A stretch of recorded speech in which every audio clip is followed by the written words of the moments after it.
During our Enrich Luxe Retreats trip in London, we managed to catch celebrity chef Gary Rhodes while preparing a private dinner for the Enrich Platinum members.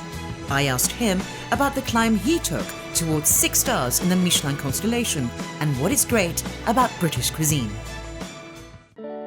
Two things about the Michelin star. One, they're generally known to be sort of more biased towards French cuisine. Yes. And you've kind of pulled an ironic one there because the French always have looked down a little bit on British food, but you've managed to achieve it with sort of great British classics. How do you feel about that? Well, I think that's what excited me, particularly with the very first restaurant, because there it was all braised oxtails and mashed potato, and it was homemade faggots with an onion gravy.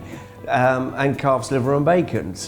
But it's about producing those foods at their very best, and that's what I wanted to do, to make sure they could stand up against any French dish anywhere. And so, and it proved a point that, there's great British dishes. The French try to claim some of those were French anyway. I said absolute nonsense. Le roast beef. Well, yeah, exactly. I think British food, more than any other perhaps, is quite comforting. It's comfort food. How do we describe that? Because people say it's that when you eat it, good you feel old-fashioned good. home cooking. Yeah.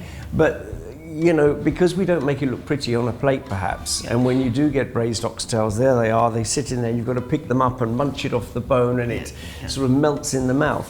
For me, that is as refined as a little bit of beef fillet that has a smear of this and smear of that and trickle of whatever around it. Which, does that excite me? No. Let's say there's either someone who's never tried English food or cynical about British food, and you had to cook them, starter, main course and pudding, but as an introduction to great British classics, what would you cook? What would be on that menu?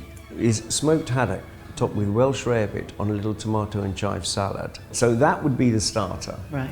And I suppose my favourite main course, a British main course, has always been the braised oxtail and mashed potato, because, I want to put a bib on because I'm going to get it all right down my shirt otherwise, and I just love eating it.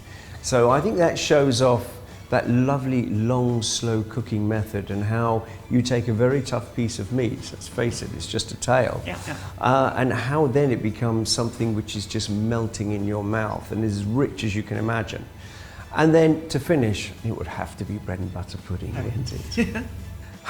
It's nice. I think we're going to have to go off and find a pudding right now. Thank you very much.